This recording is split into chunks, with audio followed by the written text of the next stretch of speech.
Hi, everyone. Welcome back. Hello. Welcome to the second half of today's webinar. I'm Tanya with the German Hypopara Network. I'll be joined by Maria Luisa Brandi from Italy, who you'll see in a minute. The topic of the second session is how to talk to my doctor. I'll introduce the patient expert first. Of course, you know Liz Glenister from the UK, a hypopara patient, CEO and founder of Parathyroid UK, a charity which represents and supports patients living with hypoparathyroidism, but also hyperparathyroidism.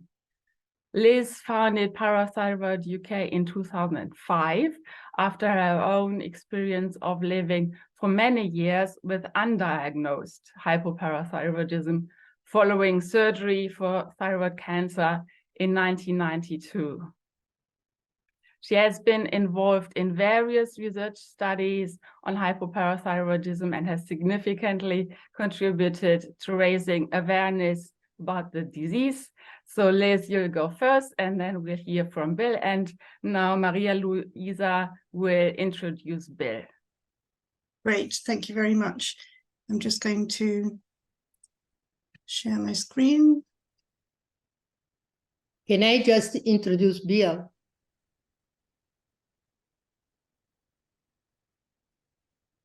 Hi everyone. Before let's start presenting her own presentation, I want to introduce Professor Bill Fraser. Bill Fraser is a professor of medicine in Norwich Medical School. He's a person very well recognized worldwide for his efforts and research in the area of diagnosis and markers, either of bone and mineral metabolism as well as other areas of medicine. And Bill has a long experience area, and it will be tremendously useful for you in the presentation that will follow, the one of Liz.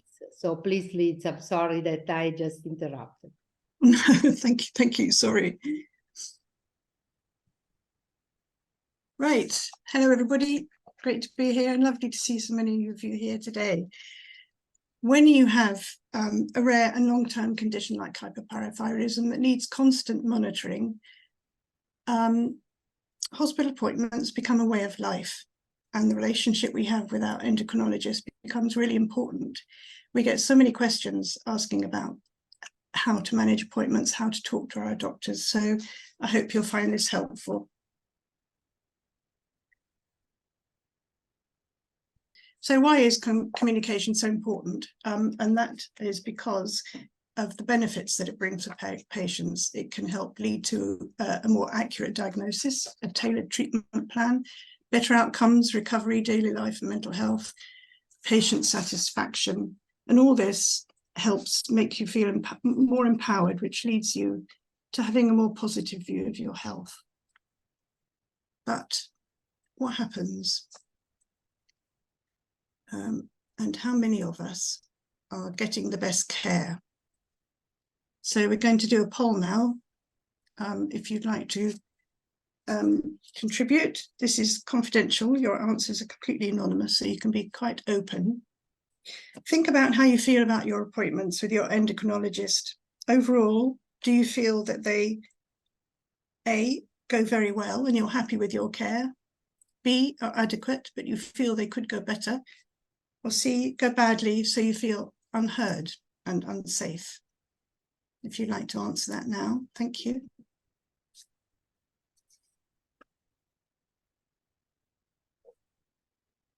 And I think that's probably what we expected.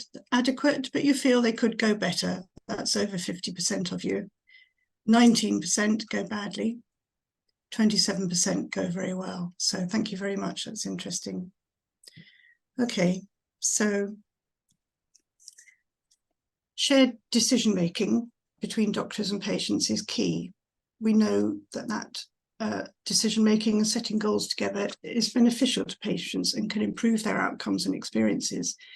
But different goals and perspectives can lead to difficulties. The doctor may focus solely on the clinical burden of the condition, which for the patient is just the tip of the iceberg.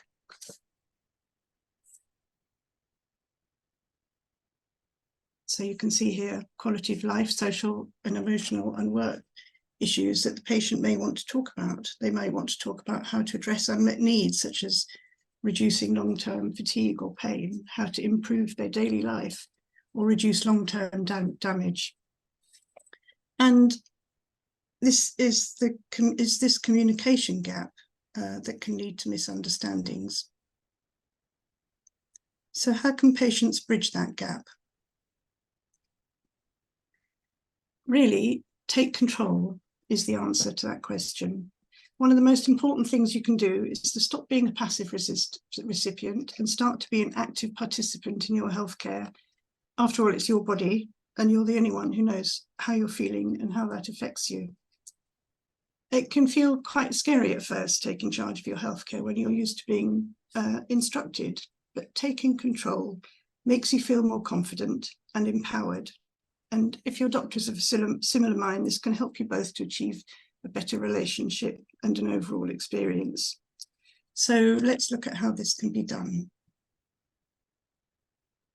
Before your appointment, the key to a good appointment is to be well prepared. Know what you want to get from it and take some time to get ready. So if it's your very first appointment, write down your medical history with dates and a list of symptoms.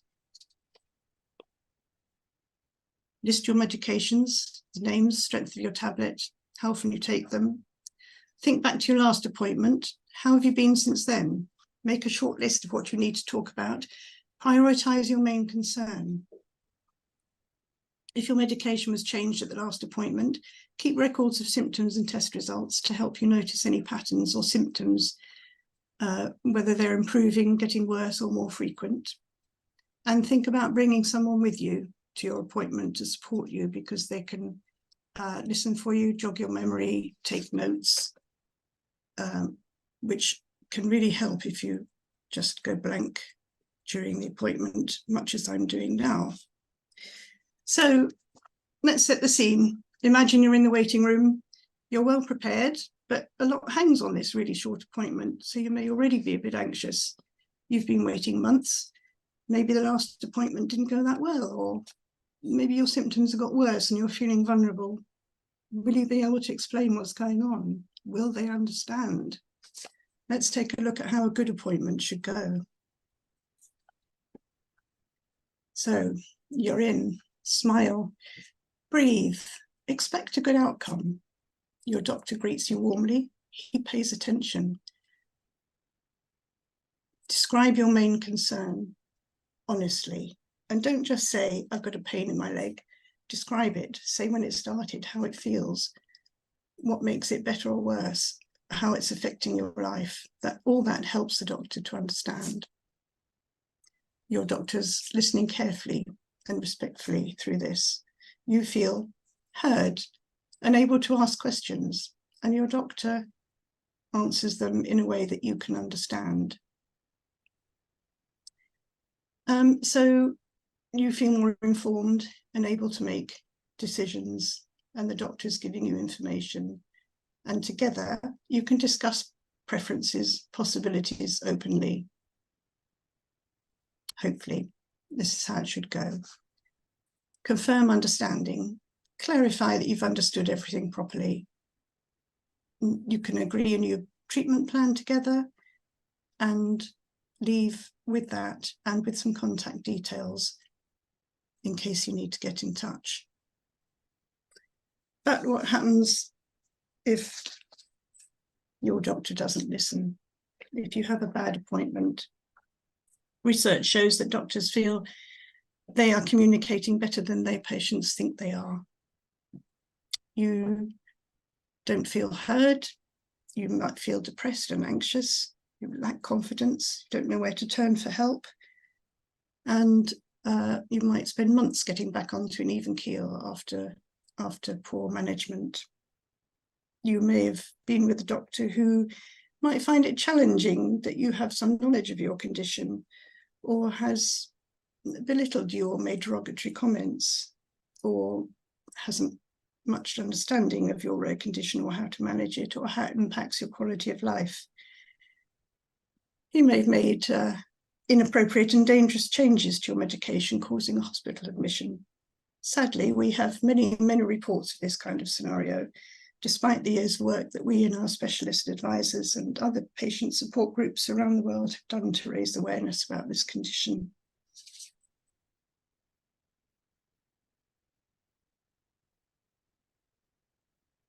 Barriers to good communication.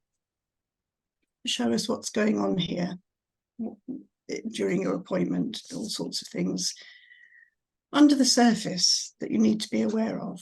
Apart from the short time, there's the doctor's work pressure, possible poor communication skills, unrealistic expectations, anxiety and fear, lack of understanding, believing some symptoms may not be due to hypopara. And these, of course, can come from both sides. They can sometimes be addressed and sometimes not. So what do you do in these situations? Basically, it's find a new doctor or work on the one you have. Sometimes there's just no alternative but to look for somebody else who you're comfortable with and has a better understanding of the condition. I know many of us have probably come out of a bad appointment feeling extremely frustrated or gone home in tears. If you've really tried hard and appointment after appointment is leaving you feeling bad, then ask your patient support group for a recommendation and ask your family doctor to refer you. Sometimes you just have to give up.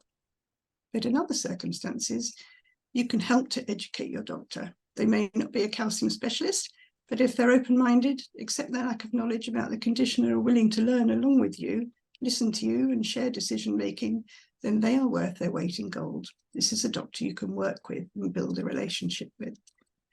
And they'll be more willing to work with you if you educate yourself. Hypopara patients are very motivated to achieve the best outcome they can. They have to be. We've seen time and again in our group that educating ourselves can lead to greater respect from our doctors and a better working relationship. To properly share decision-making with your doctor, you'll need to explain and discuss the areas where there's controversy or lack of understanding. And these are the points that are most frequently understood and cause most distress to patients when mismanaged. The need to self-manage your medication and make urgent or necessary adjustments. That you can be symptomatic even when test results are normal. It's quite common to only have a small window within that normal reference range where you feel okay. Your treatment goals, such as maintaining levels low enough to protect kidneys, but high enough to abolish symptoms, weaning off meds if appropriate, getting back to work. All these things need discussing. That fatigue, anxiety, depression and pain are common in hypopara and ongoing symptoms. And they're ongoing symptoms that should be recognised and not dismissed. You may need blood tests in between appointments. That you need their advice to avoid a crisis, and how can you get in touch? They need to support your access, prescriptions and correct drugs, especially during shortages. And that they need to support you by educating other professionals, especially in hospital, where lack of knowledge can sometimes be so damaging. Oops.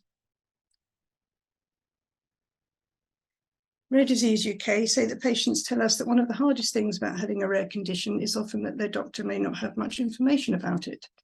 So other useful tools you can point your doctor to are the clinical guidelines, quality of life research, relevant research on new treatment or protocols, and patient groups, which provide information for healthcare professionals. There's also, of course, the PARAT guidance on the ESE website and emergency medical cards. Showing a medical emergency card in A&E or to an ambulance crew can help explain the situation where you might not be able to. They can help doctors to understand that you're not just being anxious, but you've got a recognised and rare condition that needs urgent treatment. Not every country has an emergency card yet, but a new card, the ESE card is available now in 10 languages. Find out about it from your endocrinologist or your patient support group.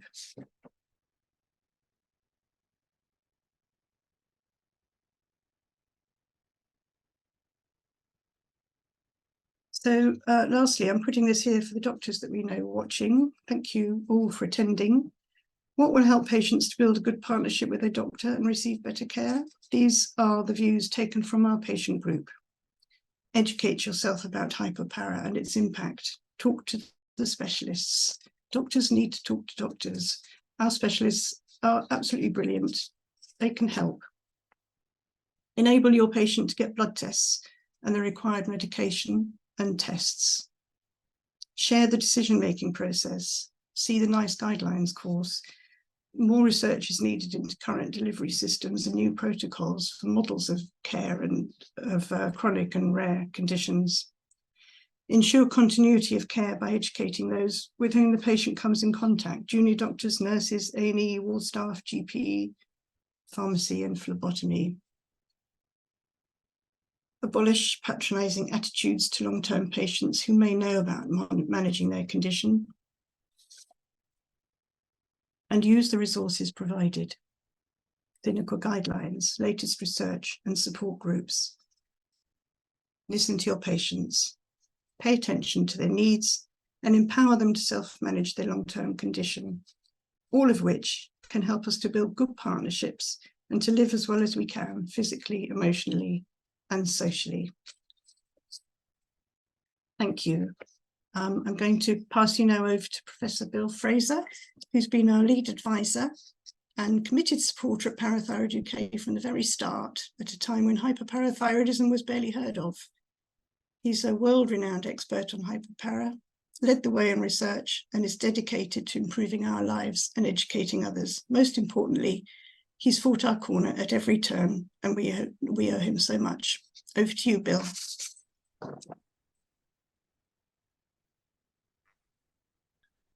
Well, Liz and Maria, thank you very much for the introduction. That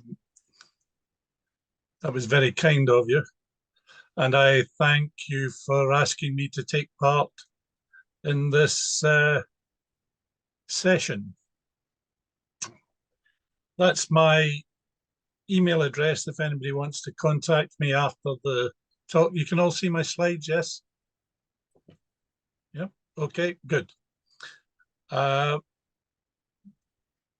going to talk about the doctor's perspective, and this is a highly personalized perspective. I've been practicing for 42 years, and interaction with patients. Patients have changed and doctors have changed over that period of time. And I've recognized that not all patients with hypoparathyroidism are the same. There isn't an overall formula that applies to every hypopara patient, and it's important that doctors recognize that. And I'll show you how the variations in biochemistry and symptoms can occur. But I think what's the benefit of today's session, and has been throughout all the talks, I think, is that establishing good communication between a patient and doctor is the most important aspects of a high quality care and good outcomes. It's absolutely essential that patients and doctors talk to one another. Listening is a very, very important skill. Both sides need to listen to what each other is saying. Time has to be given. There was one of the questions there that said, I talk to my doctor for 2 minutes every 3 months. Well, that's not sufficient time to communicate between each other. There needs far more time than that. I have half-an-hour sessions with patients if required to discuss all their problems so that we iron out what the problems are and to give the patient a chance to talk. You must be able to speak to your doctor and communicate. And it's important that you also listen to what the doctor says. The doctor can't tell you what you're going to do if you don't tell him or her what the problems are. I'm not a clairvoyant. I do need to be told what is the problem, whether it be a psychosocial problem, whether it be a mental health problem, whether it be a physical problem. You must tell your doctor, or else you can't do anything about it. And so often I hear patients leaving my room saying, oh, I forgot to say that. Well, go back and tell the doctor. The doctor can't do something about your symptoms if they're not made aware of it. So communication is the commonest way of influencing a consultation. It's very often important to meet face to face. Sometimes doctors recognize the signs of what's happening because of seeing the patient, seeing how that patient is behaving in front of them, how the patient moves their eyes, how the patient talks, how that patient is appearing in front of the doctor can be very, very important and allow the doctor to assess both mental and physical health. Hypoparathyroidism can be very complex. Patients are suffering more than just biochemical effects. And normality in biochemistry does not always equal good health. Always remember that. And a few years ago, we had a meeting, Maria may remember, in Frankfurt, where we discussed biochemistry and symptoms and signs.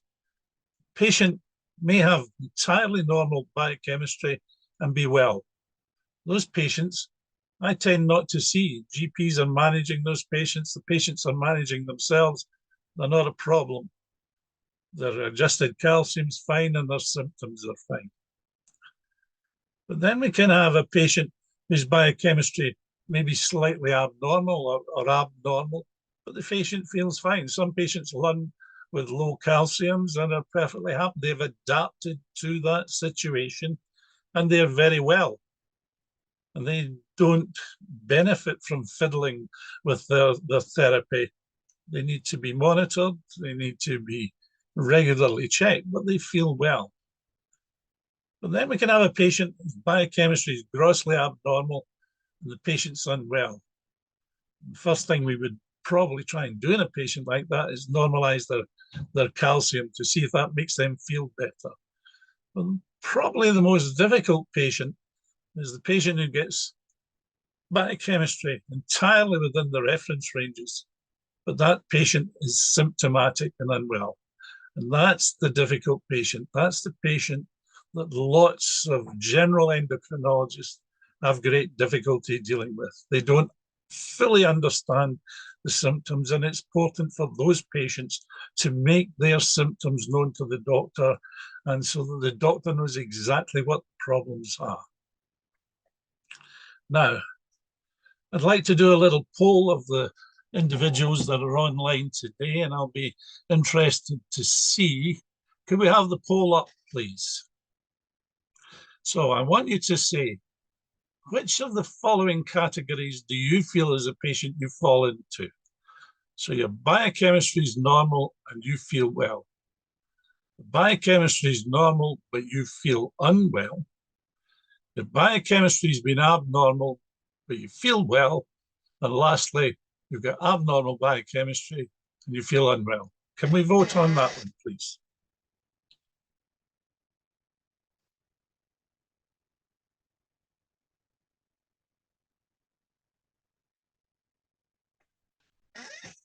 Fascinating. So today we have very few patients online whose biochemistry is normal and feel well. They're in the minority. But we've got a large number of patients, almost half, whose biochemistry is normal but feel unwell. And that's the group that I say is the most difficult to manage. And it's not surprising that those are the people that are online today.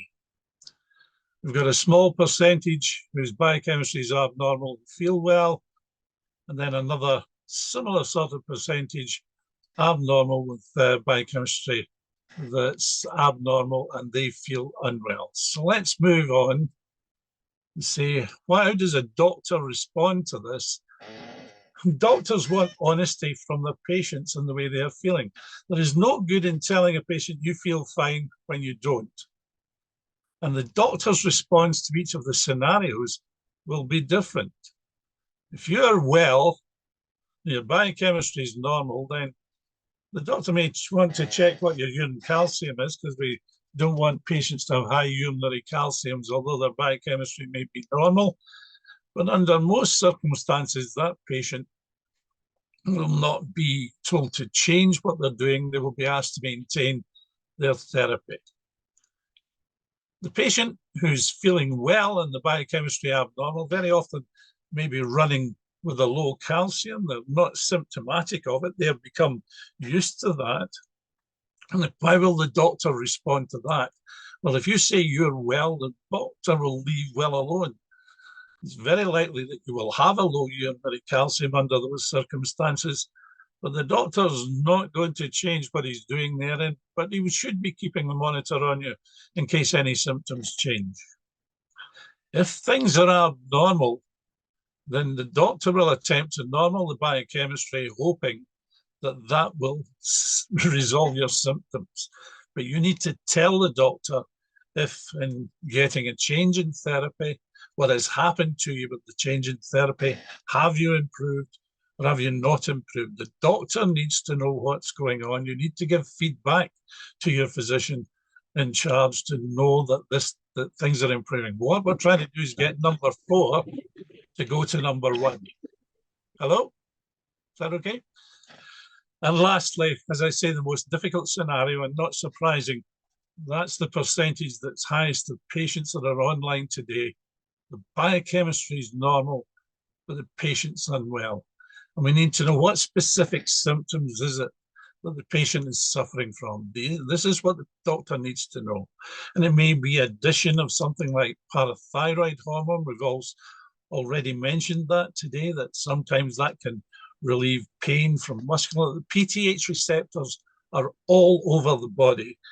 And sometimes adding in PTH therapy or other alternative therapy may improve the patient's well-being. Now, the one patient that is most difficult for any physician to deal with is the patient who's fiddling with their therapy. I know we've been talking about patients adapting their therapy, but doctors don't know if the patient is adding additional therapy to try and maintain what they believe is an adequate calcium if they don't tell the doctor what they're doing, what they're taking. And I've heard this statement many, many times over the last 30 years. I often take an additional calcium if I think I'm becoming unwell. But the problem that I've found is patients confuse unwellness. Lots of patients don't know when their calcium is going higher or whether their calcium is actually going lower. And they misinterpret the signs and symptoms.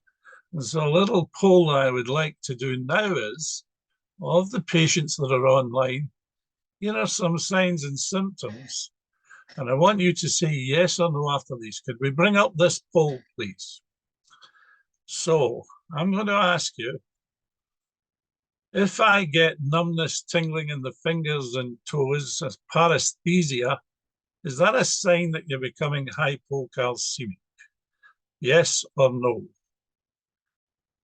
If you start to get nausea, feeling obtunded, getting brain fog, is that a sign you're becoming hypocalcemic and you should pop a few more calcium tablets?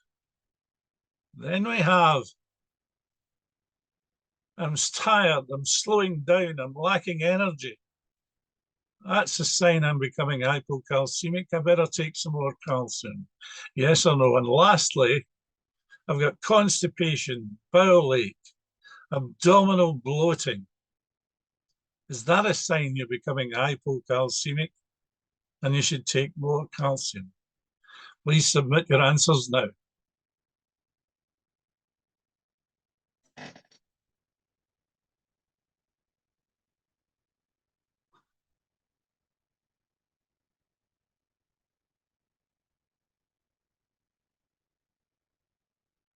Right. So the first one, numbness, tingling, moving on to cramp, yeah, that's very likely to be a patient who's developing hypocalcemia, but 10% of you didn't think that that was liable to be the case. The next one, 70% think that nausea and brain fog. Well, brain fog is a common sign of hypocalcemia, but you're correct. Nausea and obtundation tends to go with a rise in calcium. And the next one you found even more difficult to decide between hypocalcemic and hypercalcemic symptoms. And the last one, which is fascinating, we talked about how much calcium can a patient take. Well, the human body is designed to absorb 3,000 milligrams of calcium a day. If you're on, I saw a patient last week who was on 10,000 milligrams of calcium daily. There is absolutely no way that patient can absorb that amount of calcium. I don't know why the physicians dealing with her had her on that amount of calcium. She had constipation, she had bowel ache, abdominal bloating. When an x-ray of the tummy was done, it looked like a barium meal with all the calcium stuck in her gut. So you have to take care. You can see there's a number of patients here who are not sure what the symptoms are of becoming hypocalcemic or hypercalcemic. I had a patient in a study that I came to her. She wanted out of the study. She was feeling unwell. And she was stuffing calcium down her face in the bed as I was speaking to her, taking her out of the trial. And her calcium came back at 3.4. An important point to remember, when you become unwell as a hypopara patient, it's not necessarily a low calcium that's happening. Certain signs and symptoms do associate with low calcium, as in the first scenario, but many other scenarios are not low calcium, and you shouldn't be taking additional calcium. What should be happening is that our calcium should be measured. And I fully appreciate the questions today about having a near patient testing calcium, which may help things. But if you have a problem, I need to know what your calcium is. I can't guess it. I can't look at you and look in your eyes and tell you what your calcium is. We have to have a calcium measurement if you're feeling unwell. If you change your therapy, we need to follow up the therapy. The doctor expects to see samples coming through so that we know if the therapy is working or it's not working.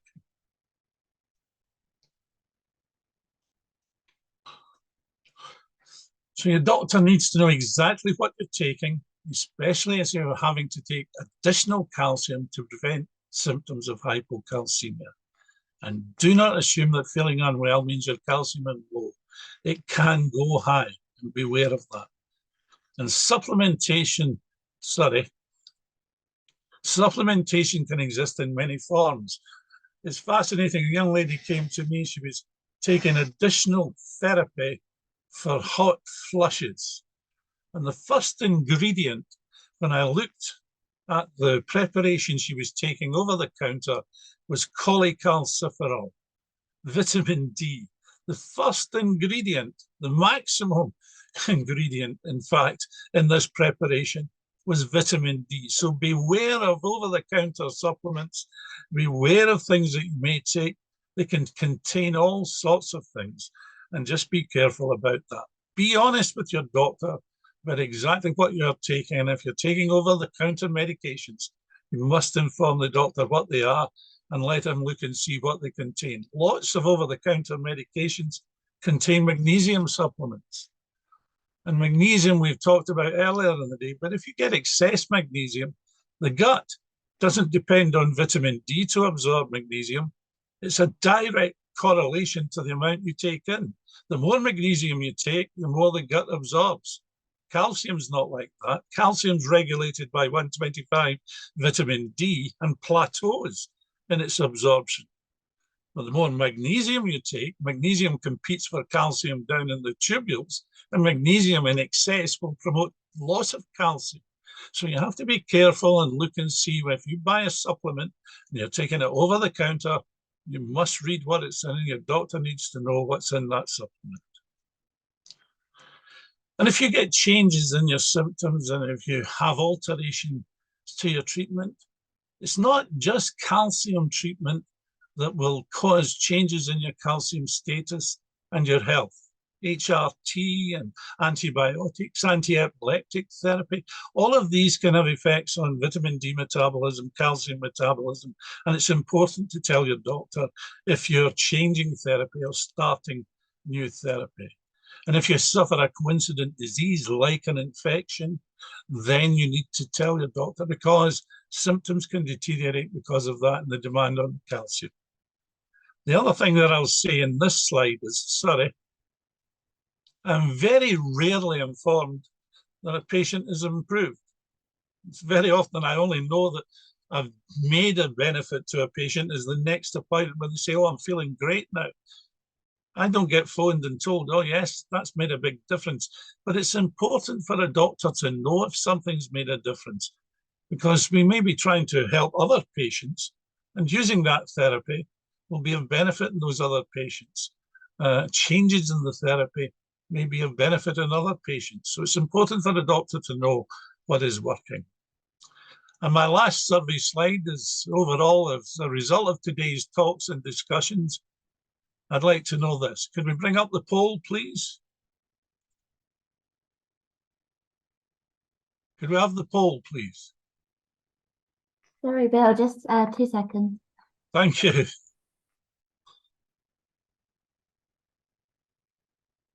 So what I'm going to ask in this is, one, as a result of today, I will change my approach to a consultation with my doctor, or for the doctors on the line with my patients. Two, I will continue exactly as I behaved before. Or three, I think I need to seek out a little more information on how to manage both the patient managing and the doctor managing hypoparathyroidism. I await the poll.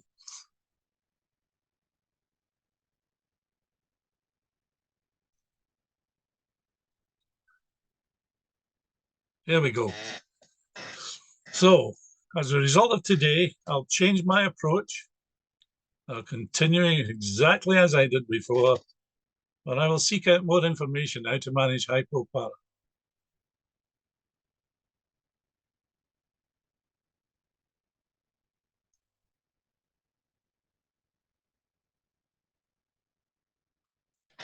Interesting. Well, I think that's a good result. Almost 80% are either going to change their approach or will seek out more information. Hopefully, the ones that will behave as before were behaving lovely and well between doctor and patient. Thank you very much for your attention. I'll hand over now to our chairpersons.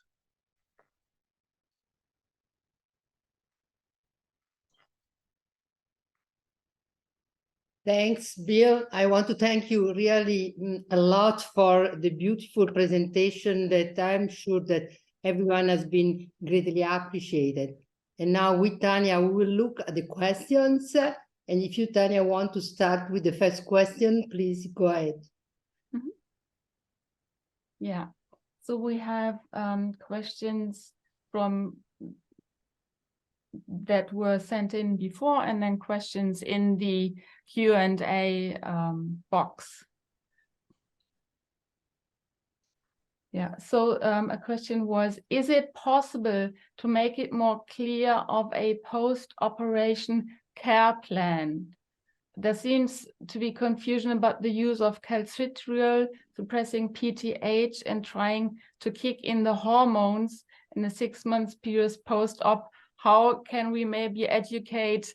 It's mostly the GP who does the aftercare after operation. Is there anything we can give them in terms of a care plan?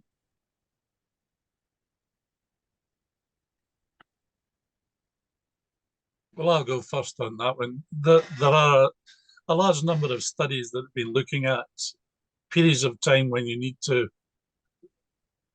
assess what's happening with the patient in terms of how long should you let a patient have symptoms and try and kick up the PTH against what the measurements before the surgery can predict who's liable to detect hypoparathyroidism. And it's the immediate period following the surgery that the patient's most likely to demonstrate severe hypocalcemia symptoms. And of course, that patient will be started on. There's a guidance our hospital has. We've written guidelines to the surgeons and worked with the surgeons on the guidelines there as to when you should step in with therapy. I mean, if someone's severely symptomatic, you've got no choice about stepping in with therapy. There are several studies showing that you can go out to 6, 8, 9, 12 months and patients can still become hypoparathyroid after that period of time. Now, the guidance on that is not so clear to GPs, and that's very much more dependent upon seeing the endocrinologist who's referred and that person keeping an eye on you. And somebody was asking the question, well, how long do you let someone suffer the symptoms and be hypocalcemic in the hope that they kick up the PTH? And of course, that's very difficult. If you're suffering a lot of symptoms, then I think you need to accept the fact you're going to have to go on to treatment. That it's highly unlikely that if you're markedly symptomatic, numbness, tingling, cramp, pain, severe obtuptation, brain fog, lots of things happening, it's highly unlikely that you're going to kick on your PTH, that the glands will recover. Fascinatingly, I've just seen a patient this week, 4 years after surgery, PTH started 1, went to 4, and is now at 12. They've got a gland that's kicked in after 4 years. So I've been following that patient, for a long period of time. So patients do recover their parathyroids. It can happen, but it's a very, very small percentage. I can count on one hand the number of patients that are like that. If a patient is symptomatic following the surgery, it's highly unlikely they are going to recover parathyroid function. But Maria's experience may be different. Liz, with the mountains of patients that she gets writing to her, may have different experience. But my experience is it's very, very rare for a patient's parathyroids to kick in a long time after the surgery. That's perfectly right, Bill. Even though I had 2 cases in my experience of patients that were not, in fact, permanent hypoparathyroid, that they were treated for years like they were. That is the reason for which what Bill Fraser told you all, that the patient has to refer to an experienced endocrinologist. Usually, we know very well how to handle the post-surgical, but it happens that, in fact, the patient goes to the surgeon, then the surgeon just prescribed a dismissal therapy, and then is someone else that is following the patient, and that is wrong. It's wrong in the case that the patient eventually is a non-permanent hypoparathyroid, and is wrong in the case in which the patient is a hypoparathyroid and is not handled in the proper manner. There was an experience, by the way, by the Mayo Clinic that unfortunately was not followed through. That was a clinical study that Bart Clark carried out at the Mayo Clinic using after surgery teriparatide instead than calcitriol. That I found very interesting, because it was very clear that giving teriparatide after surgery in patients that were surgically, in which hypoparathyroidism was actually caused, could ease the life of the clinicians later on in taking out the peptide instead than calcitriol, because the other glands had to survive, and in order to do this, you had to subtract calcitriol very slowly, like we do in hypoadrenalism. So it's something that we know very well in other endocrinological conditions. That paper was not followed through, but I found that very, very interesting as a potential approach in the future. What do you think, Bill? I think that's very important. And one of the things patients have been asking about other new therapies. Of course, I've been working on oral PTH therapy with a company for some time. And this quarter, coming into winter, as you know, Maria, we'll be doing some trials in osteoporosis with the drug, but they're also going to follow up trials in hypopara. So I think there's going to be other ways of giving it. And I think that paper, I remember that paper, was very interesting. I think having an oral preparation of PTH will help follow up that type of study in the future. Yes, I entirely agree with you. Yes. And meanwhile, I mean, immediately post-op, we've done a national audit into care immediately post-op in endocrine departments around the country, and found that not many of them at all were following ESE post-op guidelines, which doesn't help the patient. And the other point is that so many patients are put on huge amounts of calcium after the operation, which doesn't really help either. And many of them are left on them as well for a long time. Yeah, I was very disappointed with our survey, Liz, when we found that. I mean, and one of the things that we've just had in the UK is visits and centering on parathyroid disease and parathyroid surgery. We've just had a Grift visit, getting it right first time. Yeah. And it's one of these things, the Society of Endocrinology are meeting in November, and we're proposing what we should be doing there to better improve on outcome following parathyroid surgery. And that survey was very important. It really was.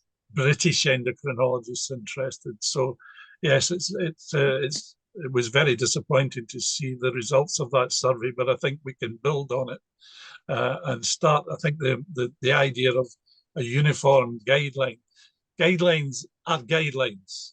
They're there as a starting point to improve overall management. So yes, I hope we can do something. And this November's BES meeting, we know we're going to concentrate on some aspects of that. I believe, in fact, that even the European Society could take a step in this direction, because hypoparathyroid patients are different patients from an endocrine point of view. For instance, obligatory endocrine consultancy when you dismiss a patient after total thyroidectomy should be done, not just the surgeon prescribes the drug that is the same for everyone. The other point is the length of time that they need. Even in adjusting the therapy, we know that we cannot have inpatients anymore, but these are their typical patients that we should see for a few days in order to adjust the therapy, like the one that is right for them. Because we send them home with a therapy that might be that for that patient is not the best one, and eventually we see this patient after few weeks if they are like, or a few months. And that is exactly what should be done. Writing guidelines should prepare for the path the patient should follow through, that should become obligatory. And that I find for hypoparathyroidism really necessary. And in fact, this comes out also from the questions. There's another question from a patient. What can you do in the ER to be taken seriously? I mean, maybe Liz, you've been to the ER. Maybe you can answer, what did you do to be taken seriously? It can be quite difficult. I've been accused of being a drug addict, all sorts of things, which is why we brought out the emergency medical card, which is something that I hope all countries will be able to use. And I know the ESE has got theirs in 10 languages now, which is great. But I think the turning point for me was carrying a letter from my consultant. And I think if you can get that done, that's really quite helpful. In our hospital, what we have is an on-call. I'm one of the physicians on call for calcium emergencies. And the problem is that junior doctors, they don't get taught a lot about calcium, and they don't have appreciation of calcium emergencies when they qualify. So, August the 1st, they might see a patient come in with a hypopara problem. They've never really experienced it, and they don't know how to go, and the people in charge of them may have seen it once. So we now have a team that are on call. I'm on call for calcium emergencies and problems, and there's a team of us, and the junior doctors can phone us, and we can say, right, take this seriously. This needs to happen. Here's what we need to do. And I would like to see that operate throughout the land if possible, because absolutely. I think it's essential that patients who have rare diseases, I mean, we have it in other conditions, you know, we have it in porphyrias, we have it in even rarer conditions than hypopara. We've got people that you can phone under, you know, under emergency situations. So I think this is something that should be brought in throughout the country, throughout all countries in Europe. But yeah, you know, I understand that it's a demand. I get phoned, you know, every day that I'm on call about something by somebody. So it is a commitment, but it's a commitment I think that needs to be made to improve the care for hypopara patients. Thank you for saying that, because Maria I think Maria patients... was going to say something. I'm sorry, Maria, if I interrupted you. You were going to say something. No. That I'm perfectly tuned with what you are saying. I think patients will be pleased to hear that, because actually getting in touch with your doctor when you know that your calcium's dropping and you need some advice is probably one of the biggest problems. There is a question, Bill, also on idiopathic hypoparathyroidism, what we can do in order to decrease the number of so-called idiopathic that we do not diagnose these days. So at least we can tell the patients what's happening and what we can do more than is done on the routine basis. Yeah, of course, idiopathics, that means we don't know what's causing it, doesn't it? We haven't got a clue. That doesn't mean to say we can't manage it. Not knowing what causes it. I know patients like to have a name given to it.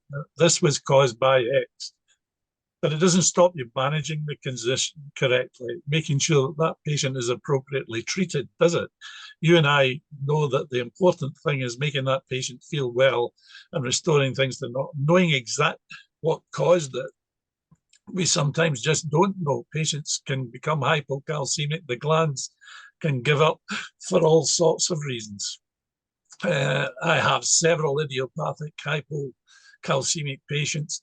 The important thing from my point of view is to manage them correctly, recognize it and manage it correctly. I believe also that the access to the therapy, to the diagnostic tools is not so much spread around, and some of the so-called idiopathic could just be genetic forms that are not recognized.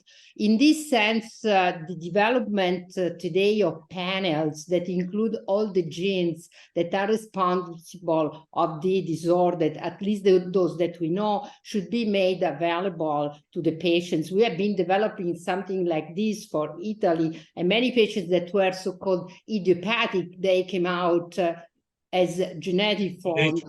Yeah, EDH1 is one that gets missed a lot, of course, and things like that. You're right, Maria. We've moved, our genetic service in the UK has changed. We now have a hub and spoke system whereby central places like Cambridge, Oxford, the London centres, we send all the samples there and we get a bigger panel of genetic causes coming back, and we're increasingly recognizing problems that were ignored in the past. And as I say, things like ADH1 and other, you know, autosomal dominant hypocalcemia, things like that are now being recognized far more often.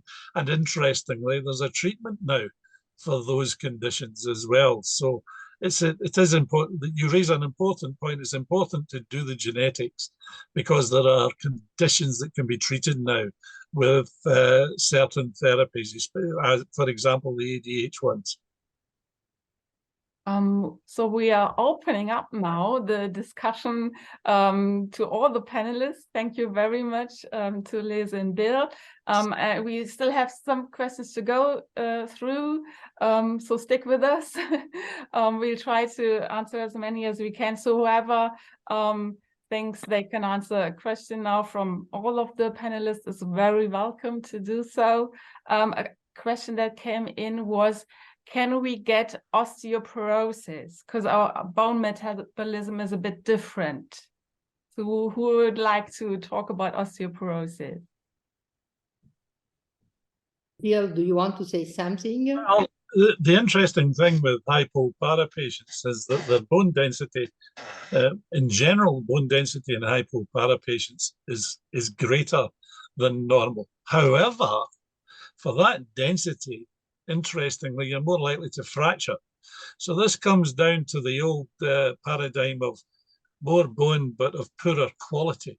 So the quality of the bone in hypopara patients may be poorer. And of course, they have much lower bone turnover. Maria kindly alluded to the fact that I've done a lot of research with bone turnover. Bone turnover markers in patients with hypopara tend to be lower, much lower. So the turnover of the bone is lower. The bone density may not be reduced, but in actual fact, that bone has a greater propensity to fracture. So that's something, that's a very subtle change that you know, not all physicians will recognize. If you just do a bone density and pat the patient on the head and say, I don't know why you're fracturing, your bone density is fine, you got to look at it and say, aha, there is a problem in the quality of the bone here. The way that bone is structured is different. Now, what fascinates me is that some of these new treatments, were one of the newer PTH long-acting analog treatments that's coming in the baloparatide that we're doing trials with now, the information that we've got on longer-term effects of those drugs is that they stimulate bone turnover. Especially in a baloparatide, seems to be stimulating the bone turnover back into a sort of higher rate of turnover, closer to what is normal in a premenopausal woman. And in fact, I can see that being of a tremendous benefit long term in terms of the bone, because that may turn the bone back into a more normal type of bone and therefore reduce the likelihood of fracture. So we need to do a lot of research with this. But there are some fascinating data coming out of those long-acting parathyroid analogs and their effect on bone. And I think that's going to be very important. Changing the structure of the bone back towards a more higher quality bone, preventing the possibility of fractures. Others may want to comment. No, I have to say that we have to keep in mind that osteoporosis can belong, and bone fragility can belong also to the hypopara patients. First of all, they go through their life, they go after menopause women, they get old, so they can have their own bone fragility, not relying only on the bone mineral density, so DEXA measurements. And also, on top of this, one of the areas that has been put in great attention for the future for treatment with PTH peptides is in fact the safety in the long term. So because you, on some of you could be lifetime under a certain therapy that in fact activates turnover. And that could be very good at the beginning of the story when your bone is overloaded by calcium, but we don't know what happens next. So the story of bone metabolism and bone fragility, most of all, should be kept in great attention. And I have patients that are postmenopausal and they are osteoporotic and they are hypopara. So they need to be taken care of for this problem. So I don't know, Heidi, if you want to add something on top of this.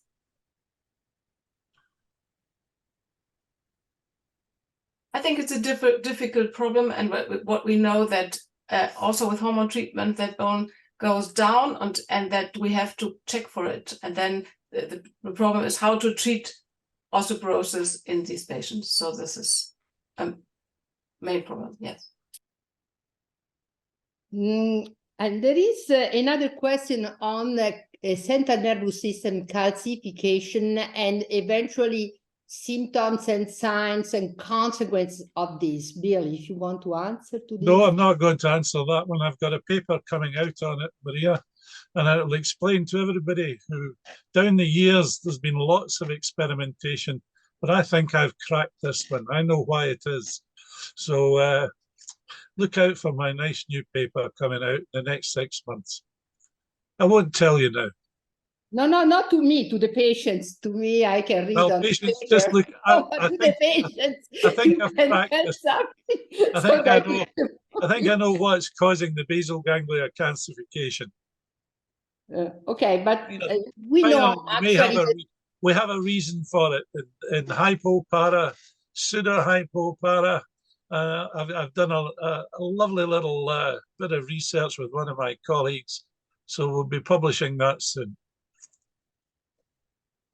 I'll keep my powder dry on that.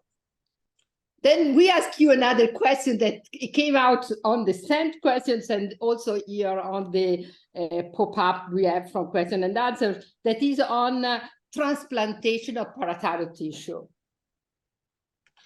Well, that used to happen a lot, didn't it? This is one that's come into fashion and then gone out of fashion. I used to work with a surgeon in Glasgow who transplanted parathyroid tissue. Every time he did a parathyroidectomy, he took one of the parathyroids and he transplanted it in the arm. And so if there was a recurrence, he said he could take it back out pronto. Now, there was a fashion for that for a while. Maybe Jens has got more, yeah, his hand's up already. He'll have more experience of this. I was fascinated by that and I always thought, well, maybe we should have parathyroid transplantation. And of course, there's been papers from Japan and China on transplantation of parathyroid glands from donors, donor transplantation and maintaining them. And there's been research on it. So the vogue for that disappeared. And now I see there's a lot of papers where people are looking at it again. So it's an interesting one. And there's talk about actually growing parathyroid, isn't there? The Americans, there's been some nice American publications on growing parathyroid in culture. And then they're talking about, can we then insert that into humans in future? I think they've done it in pigs so far, but they haven't done it in humans yet. So the transplantation of parathyroid tissue is something that has fluctuated down the years. It's come into vogue, it went out, it's coming back. It's interesting. Jans may have a better perspective on it. Well, I don't know whether I have a better perspective, but I have some thoughts about it. And to be pragmatic, I don't think that transplantation, solid organ transplantation of the parathyroid will have solved the problem for most of our patients. And I do not see the real benefits of it either. It has been a long discussion also for other deficiency states, especially with type 1 diabetes, where you have done single cell transplantations, you have done replacement transplantations with donor, not with donor, but with deceased patients where you have transplanted the organ. So it's not a quick fix. We have to realize we have one transplantation center in Norway, and that is in our hospital. So we are seeing all patients who are undergoing a solid organ transplantation. We're seeing them in our hospital. And what you have to realize as a patient, if you are going into a solid organ transplantation, be a parathyroid, be in pancreas, be in kidneys, being lungs, being heart, being the liver, you are going on a lifelong immunosuppressive therapy. And we have other solutions for most of patients with type 1 diabetes. You have a near to normal physiological substitution therapy today. So it is about 100 years ago that insulin was described for the first time and started treatment. And we now have seen, and what we have seen over at least the years that we have been in medicine is the great improvements in the care of patients with type 1 diabetes. And we hope to see the same in the care of patients with hypoparathyroidism. So my short answer is, if we are trying to do solid organ transplantation of the parathyroid, we are moving the patient from one scenario to another scenario with chronic morbidity. Whereas if we can offer the patient near to normal substitution therapy, as we can with type 1 diabetes today, as we can with hypothyroidism and all the other deficiency states, then I see a much better, a much more, a much better perspective there than trying to go for transplantation, experimental transplantation. So that is a little longer answer but being pragmatic, I think it is to try to find better treatment modalities instead of going for organ transplantation. Maria Luisa, you have to comment. Yes, I want to add to this something, and I agree with you. Allotransplantation, that means getting a tissue from another individual to myself, implies what Jens told us, that is really difficult. We have been doing some experiments in cells and animals using alginate films to include the cells, but it's very difficult and is not something that we can promise as a long-term type of therapy. However, what I would instruct surgeons is that when they take out the thyroid and they are conscious that the thyroidectomy has been too invasive and they can recognize the parathyroid glands, in that case, is an auto-transplantation, can be done very easily at the surgical bed, and it does not imply such a longer type of intervention. So we should work eventually with endocrine surgeons in order to instruct them on doing something like this when they really understand that the surgery was too invasive, because then they have the auto-transplantation, the same tissue to the same patient, done immediately with a very good % of probability that that tissue then can function later on, and then we do not have a hypoparathyroid patient eventually. That would be a very successful type of intervention that usually is not done as a routine type of treatment. We would like to see that done routinely, really. Yeah. There has been some success as well. We've got a few members that has happened to. Yeah. And they're fine. Yeah, absolutely. That is, if it's done on a routine basis, on the guidelines, Jens, that should be really eventually included and considered as a possibility, because then the instruction goes to the surgeon. It's not really to the clinician that has to take care of the patient later on. So, and that can be done, and it's not written really so specifically in any of the guidelines that have been coming out up to now. Of course, that's what my colleague was doing in Glasgow, but he was putting the parathyroid gland in an area where it was much easier to take out again if there was recurrence of the hyperparathyroidism. And you're right, the auto-transplant, the number of parathyroid glands that died or didn't function was actually incredibly small, even transplanting them in the forearm.